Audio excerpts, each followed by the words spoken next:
Tôi không biết là chính phủ Việt Nam họ nghĩ như thế nào mà họ cố tình nhắm mắt mà đàn áp dân của họ.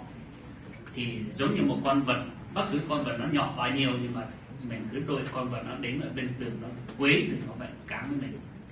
Cho nên là dân tộc Mông chúng tôi thường là chúng tôi ở trên Bắc Cộng sản Việt Nam từ lâu cho đến bây giờ. Thì chúng tôi cũng thù Cộng sản giúp đức với nhà nước Việt Nam, nhà nước Việt Nam từ bao nhiêu lần ở Việt Nam. Tôi muốn chia sẻ và tôi không nói từ lâu nhưng mà trong vòng 1 tháng đây thì Việt Nam nó xảy ra rất là nhiều vấn đề đối với cộng đồng người Mông. Họ tìm mọi cách để ngang cạnh với người Mông và đàn áp với người Mông. Tôi lấy ví dụ một vụ vừa mới xảy ra ở huyện Kỳ Xuân, tỉnh Nghệ An.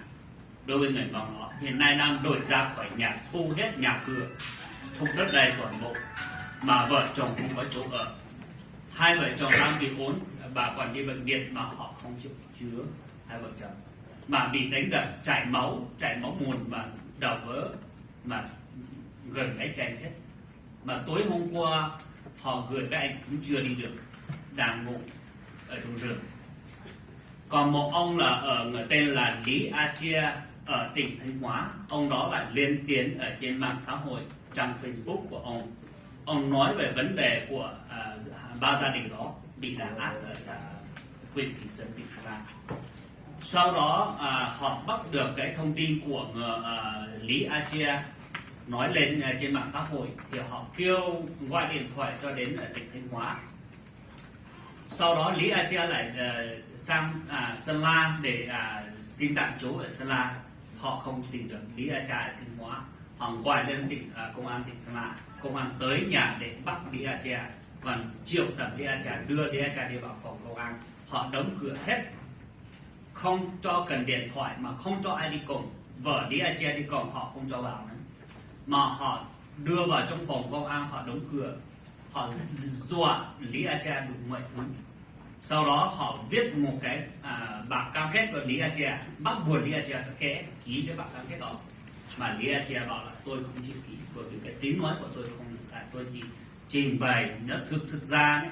Các là công an, các phải giúp với chúng tôi, bởi vì là cái cứ cho người Mông đàn áp người Mông như vậy là vi phạm về quyền tự do tín ngưỡng tôn giáo ở Việt Nam.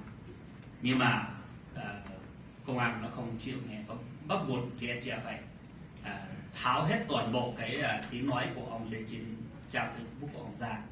Sau đó cho Lý A Chia về nhà thì họ tiếp tục gọi điện liên tục, mà hôm qua vừa mới nhận được một cái giấy mời, hôm nay là nhận được cái giấy triệu tập, và Lý A Chia không chịu để gặp với công an. Thì tôi muốn chia sẻ cho cộng đồng quốc tế và các tổ chức quốc tế nhân quyền và tôn giáo để biết về cái tin tức của người Mông. Nói chung thì là đàn áp tôn giáo ở Việt Nam rất là nhiều, nhưng mà vấn đề của người Mông thì anh em có thể ít nghe, bởi vì là người Mông sống ở vùng sâu vùng xa, mà người Mông là thiếu trình độ, không biết liên lạc với bên ngoài như thế nào.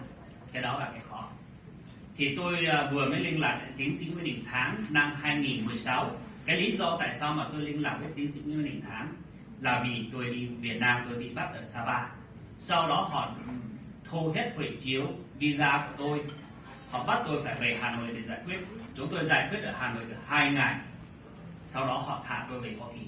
Thì tôi tin rằng chính phủ Việt Nam họ không có thay đổi, họ tiếp tục tìm cách đàn áp đồng bào dân tộc Mông chúng tôi. Thì tôi mới tôi không có cách nào để làm nữa, tôi không có cách nào để đi nữa. Thì tôi mới hỏi bạn bè của tôi, thì họ mới chỉ cho tôi liên lạc với tiến sĩ Nguyễn Đình Thắng. Từ khi tôi liên lạc tiến sĩ Nguyễn Đình Thắng năm 2016 thì tôi đưa cái vụ ở miền Nam Tây Nguyên của người Mông vô quốc gia lên. Thì sau đó BPF, OF cùng với chúng tôi vận động cho cộng đồng quốc tế và các tổ chức quốc tế và chính phủ Hoa Kỳ. Hiện nay cái vụ vô quốc gia ở Tây Nguyên là có trường khoảng 700 người được hộ tịch hộ khẩu, nhưng mà tổng số những người Mông vô quốc gia ở nước Việt Nam có khoảng là 300.000 người không có hộ tịch hộ khẩu, không có giấy tờ tùy thân, xe máy không mua được, cái gì không làm được, đi ra bên ngoài họ bắt không có giấy tờ tùy thân là rất là khó. Cho nên là tôi cũng muốn cho cộng đồng quốc tế mọi người để nghe về cái vấn đề này, cố gắng tìm mọi cách để nắm thông tin của dân tộc Mông chúng tôi ở trong nước. Cái đó là cái tôi rất là hy vọng các anh được nghe hôm nay. Nói chung thì tôi tiếng Việt cũng không có tốt và tiếng Anh cũng không có tốt, bởi vì tôi chưa được học, tôi học lớp 2 thôi. Bởi vì đội ra nhà trường không cho học, bởi vì là tôi theo học tiếng Anh. Từ khi tôi lớp 2 cho đến bây giờ tôi chưa được học, cho nên là nói chung thì tôi cũng rất là thiếu nhiều, muốn nói nhiều nhưng mà nói ra ít. Thì tôi tin rằng mọi người sẽ hiểu vấn đề của mình. Cảm ơn.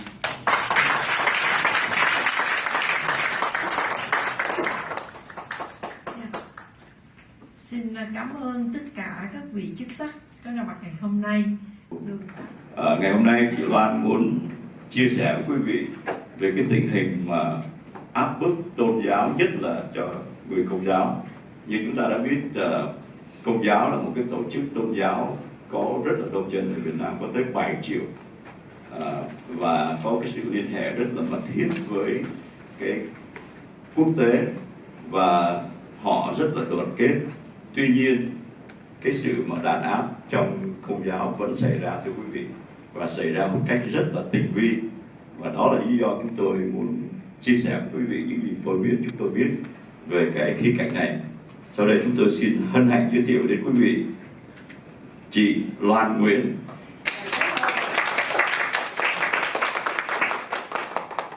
Tôi xin phép có rất nhiều lời cảm ơn các anh chị tới dự.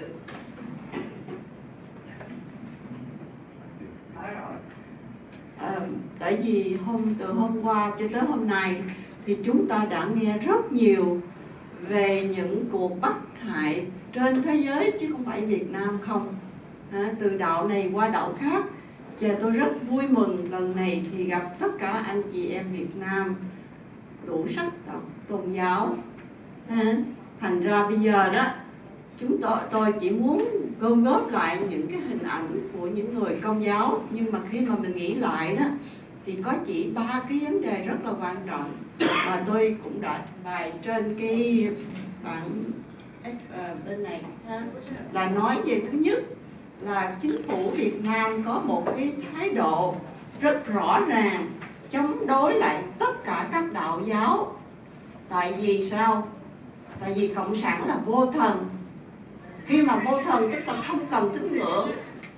Thành ra cái sự mà đàn áp chúng ta đó, những người con dân, tại vì người dân chỉ muốn hòa bình, hạnh phúc, sống yên lành, không có giặc như lúc thời trước. Nhưng mà khi mà đã được hoàn tụ một thành nước Việt Nam thôi, thì 75 cho tới bây giờ chúng ta thấy có nhiều cái tình hình rất là nguy hiểm cho tất cả mọi người chúng ta. Thành ra bây giờ tôi sẽ cho xem đây là cái hình nước Việt Nam từ Bắc cho tới miền Nam, chỗ nào cũng có bị bắt hại hết. Mấy anh chị Việt Nam thành ra biết rồi ha, từ Hà Nội cho tới xuống miền Nam. Ví dụ như người Việt Nam á thì là tính ra đó là có 97 triệu người theo cái thống kê 1921 thôi. Thì trong đó có trong đó thì chỉ có 7% là người Công giáo thôi. Cái này là cũng cái sơ đồ người ta cho mình xem. Thành ra anh chị thấy cái lúc mà khi mà tất cả những cái dưới là trước 1975 đó thì có bao nhiêu đó thôi. Sau đó thì là họ tính luôn miền Bắc, thành ra rất là đông. Cả nguyên nước Việt Nam đó bây giờ chúng ta đi tới 96 triệu theo cái lịch hướng của 1921 thôi. Trong đó chỉ có 7% là người Công giáo, tức là chúng ta không có nhiều. Các anh chị những đạo khác cũng thấy phía bên đó là rất là ít. Còn cái số đông đó là những người mình gọi là đạo ông bà. Nhưng mà cái số mà Cộng sản thật sự đó rất là ít, chỉ có chính quyền và những đảng Cộng sản thôi. Rồi những người ta mà nhiều khi người ta không tin đảng Cộng sản, nhưng mà người ta phải theo để người ta sinh sống, để người ta còn sống còn. Thành ra khi mà chúng ta nói về cái luật tôn giáo và tín ngưỡng đó, thì Việt Nam năm 1218 cái đồng lòng. Tự do tôn giáo là một cái quyền của người dân, nhưng mà thiệt ra đó họ có một cái hệ thống rất là mưu mô và thành công trong việc phân tán chúng ta và làm cho chúng ta sợ. Chia rẽ việc Công giáo, Phật giáo, Cao Đài, Hòa Hảo, và trong những nhóm họ chia ra luôn. Tôi rất mừng là được nghe cái vấn đề của Cao Đài chia ra nhóm 2 lớp. Tại sao? Còn Công giáo thì quốc dân, Phật giáo cũng quốc dân. Tại sao chúng ta có những cái vấn đề đó? Tại vì chính phủ theo Đảng Cộng sản muốn chia rẽ chúng ta để làm cho chúng ta khổ sở, để họ làm sao có lực nắm quyền. Thành ra các anh chị thấy càng ngày đó, mình phải ý thức và biết rằng mình không có đối cự, hay là mình không có một cái chương trình hoạt động, tuy nó còn nhỏ, tại vì mình ít phần trăm lắm, nhưng mà chúng ta là người con dân Việt Nam, chúng ta có cái văn hóa, chúng ta nhất là như chị Victoria nói đó, là chúng ta có cái tinh thần và cái đức tin để cho chúng ta sống còn. Thành ra tôi sẽ nói về cái vấn đề mà 3 cách chính phủ Việt Nam những năm gần đây có một cái chế độ rất là mưu mô và rõ ràng, nhưng mà chúng ta ở trong hoàn cảnh không thấy. Khi mà các anh chị ra ngoài rồi đó thì mới thấy. Tại vì mình được tự do ngôn luận, mình nghe, mình thấy, và những người Việt Nam gia đình nói lại cho mình có những cái chứng kiến rất là rõ ràng tại sao chính phủ Việt Nam Cộng Hòa bây giờ đó, Cộng sản bây giờ đó làm. Thứ nhất là trong những năm gần đây đó, tôi viết bằng tiếng Anh tại vì tôi cũng không biết là có bao nhiêu, nhưng mà tôi sẽ nói ra ha, tiếng Việt. Thứ nhất đó là nhiều người linh mục và các tu sĩ giáo dân bị tấn công dữ dội, càng ngày càng nhiều. Cảnh sát, côn đồ và các cá nhân được kích động hận thù với chúng ta, và bạo lực dẫn đi tới những cái hành động giết người, đâm chém và hành hung những thể xác của chúng ta. Hôm nay tôi có một lời nhỏ, đáng lẽ là tôi không có nói. Chúng ta đã mời cha Khải. Cha Khải là một cha dòng Chúa Quốc Thế, một dòng tu ở Việt Nam. Cha đi ra khỏi nước Việt Nam tại vì cha đấu tranh. Cha gửi cho tôi mấy cái hình, cha đi đầu để mà tranh đấu quyền của người công dân và những người công giáo tại Việt Nam. Bây giờ cha ở bên Roma, Ý, cha xin visa, không được vô để dự họp bữa nay. Thành ra tôi phải trình bày thế cho cha, và tôi đã đưa cho cha nói, cha biết hôm nay con sẽ nói cái này. Và chúng ta có cái đề tài đặc biệt là tranh đấu cho những người tù nhân lương tâm. Rồi cha nói, rồi thôi giờ nhờ chị việc đó là ý của trời đất, ý Chúa. Tôi luôn cầu nguyện cho các anh chị, tại thì chính cha đã tranh đấu rất nhiều cho những người công giáo và tất cả Việt Nam. Rồi cái thứ hai đó, khi là chúng ta thấy anh cho rồi cái phần thứ hai đó là chính phủ lấy đất. Hôm nay chúng ta đã nghe bao nhiêu lần chính phủ lấy đất, đập phá tất cả những cái sở hữu của cộng đồng, từ nhà thờ cho tới đất vườn, rồi cấm không cho đi hành đạo, không cho đi vô nhà thờ. Rồi cái chuyện mới đây đó là hôm tháng 2 là ở Thái Hòa, Đức cha tới đó để mà đọc kinh, thì công an lên giật, không cho giật micro, không cho cha nói, không cho Đức cha nói. Đức cha là một cái người quan trọng trong giáo hội Việt Nam. Thành ra những cái chuyện mà đánh phá mà còn lấy đất của người ta không trả, cho tới cái chuyện mà bắt những người tù nhân chính trị tại vì họ nói sự thật. Mà chúng ta có một cái ý niệm rằng sự thật sẽ giải thoát anh em. Khi mà chúng ta nói sự thật đó là chúng ta có cái tự do. Khi mà chúng ta biết nói và nói lên cho những người khác đó là chúng ta đã thương yêu với nhau. Cái đó đó cộng sản không thích. Thành ra bây giờ tôi sẽ cho các anh chị xem những cái hình về cái 3 vấn đề này. Dưới đây họ tấn công, đập, giết, và những trường hợp từ cho thầy cả, tu sĩ cho tới những người dân. Cái đây là anh này là anh người dân ở Cồn Dầu, không biết các anh chị có nghe không? Tại vì vấn đề Formosa đó, nước nó sa thải dơ đất ở trên Nghệ An, Hà Tĩnh, anh mới đi theo một số người để mà tranh đấu, để mà nói cái sự đó là phải làm sao giúp cho chúng tôi. Thì người ta đánh đập anh, và trong số người đó không bao nhiêu, không biết là bao nhiêu cũng bị đánh đập, hành hung, nhưng anh bị đánh chết. Là một anh rất trẻ, mà tôi cũng có cái kinh nghiệm, tôi nói chuyện cho các anh chị nghe, tôi dạy học cho các em, các anh chị ở Hà Tĩnh, Nghệ An. Họ bị không phải là trục xuất, nhưng mà họ đi trốn qua Thái Lan, đi bộ để tới tị nạn tại vì cái vấn đề Formosa. Học trò của tôi đó kể chuyện lại rất là thi thảm, và tôi rất thương họ, tôi thương họ như là con cháu trong nhà. Tại vì họ đã đau khổ rất nhiều, có người học tới đại học, có người mới còn nhỏ xíu thôi. Đấy. Nhưng hiện nay tôi cũng có dạy một em bé đó, có 15 tuổi, muốn học tiếng Anh, nhưng mà nhà rất là nghèo. Một hôm thức dậy thấy mình nằm chung với nước, tại vì bão lụt, mà nhà rất là đơn sơ, không có gì hết. Mà mấy anh chị, nhất là những anh chị ở đây, mình lớn tuổi rồi mình thấy sung sướng hả? Nhưng mà những em như có người không biết, có người nào hiểu hết tiếng. Dạ, ở bên đây sống sung sướng quá. Trong khi đó ở Việt Nam, như hôm qua cha cũng có nói, thành phố rất là quy lệ, đẹp đẽ, như là một nước Âu Châu, Mỹ Châu. Nhưng mà khi về làng á, thì thấy là biết bao nhiêu cái thảm cảnh, người dân không có đủ mà ăn, nhà cửa bị đập nát, sóng gió, bão bùng, không ai giúp đỡ. Thành ra đạo giúp đỡ cho họ.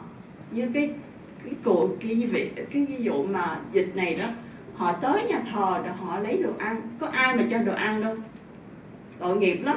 Thành ra tôi thấy mình, để tôi đi tiếp xong rồi tôi sẽ nói những cái thái độ của mình, là cái phần thứ 3 tôi sẽ nói chúng ta ở ngoại quốc hay chúng ta ở Việt Nam, chúng ta có một cái sự trả lời thế nào về cái vấn đề đó. Rồi cái vấn đề tiếp là lấy đất. Từ 1954, Giáo hội Việt Nam được tới thành lập tại Việt Nam rất là xa. Các cha thừa sai tới để mà giảng dạy đạo. Các anh chị cũng biết rất nhiều lần các người Công giáo bị tù tội và bắt đạo từ thời Tự Đức, Minh Mạng, rất là quan trọng. Bao nhiêu người chết, bởi vì người ta cũng nói theo đạo Công giáo chúng tôi là cái máu đào của những người tị nạn là cái sức sống cho một cái cộng đoàn giáo hội. Tại vì người ta bị giết nên những người khác thấy sẽ tiếp tục sống để mà bành trướng cái đạo của mình, tại vì mình có cái đức tin. Thành ra nhà khâm sứ của Việt Nam được thành lập khi mà 1954 đó, khi mà cộng sản tới đó, thì chiếm đoạt. Nhưng mà 1975 đó thì họ còn lấy lại, rồi họ lấy hết đất nữa. Nhưng mà tôi phải nói lại vấn đề này là mới đầu đó thì Giáo hội Việt Nam đi từ Hà Nội.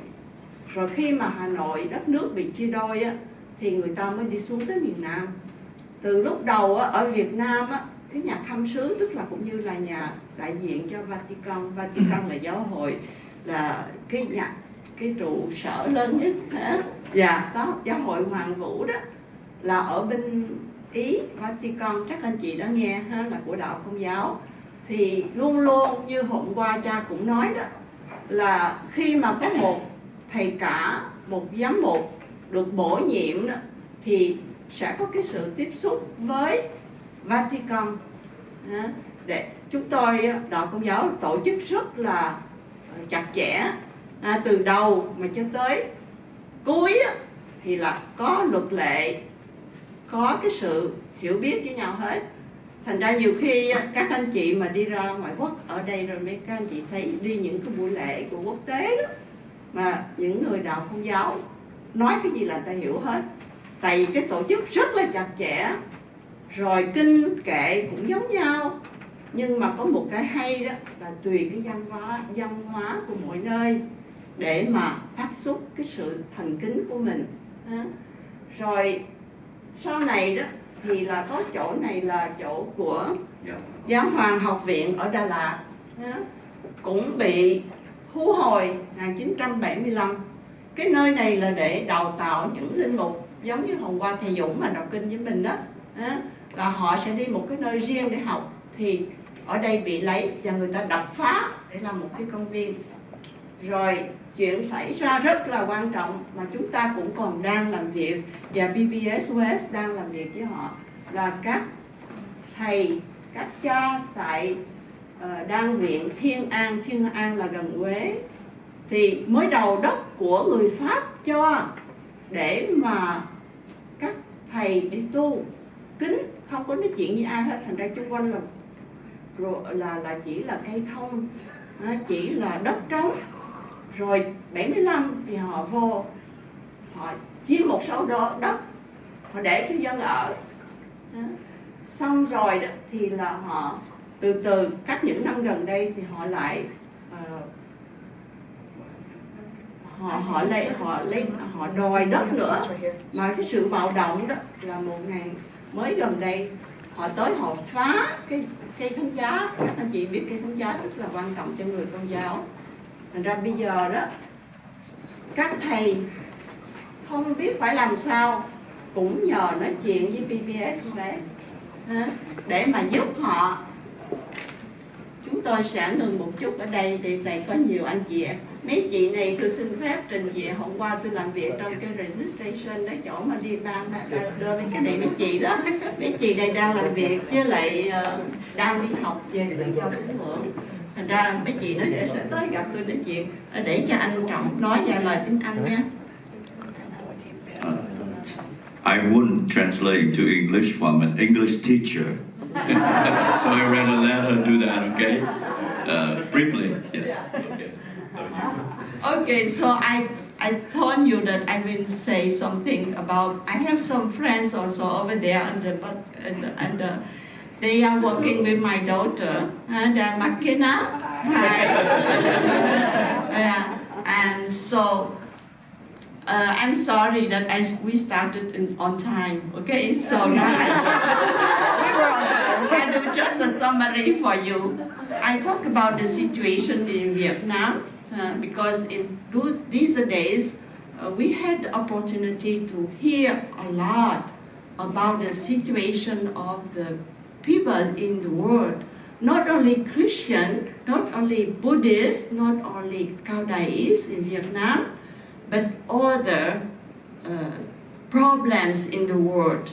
And everything because we don't have the freedom of speech or the freedom of religion. Okay, so you are learning freedom, especially religious freedom. You needed to come and share with us, right? We living in the very special situation. And for young people, even for some daughters of Mrs. Victoria here, you are living in a very good conditions, okay? I am so relative about the thing now because nothing is perfect, okay? But you have the freedom and use it. So I talk about how much the Vietnamese Catholic in Vietnam suffer for a long time because the Catholicism, the Catholics, the priests coming from Europe and evangelize us to give us the Christianity. But from 1975, when the communist government came from the north invaded the South and changed completely the situation of the South, because the North people, they live already in the persecuted time. Okay, so now I arrived to this attack on the Catholic religious leader, like a priest, religious. You know, in the Catholic Church, there are two different kinds of priests. The priest with the, we call the diocese, okay, and the religious.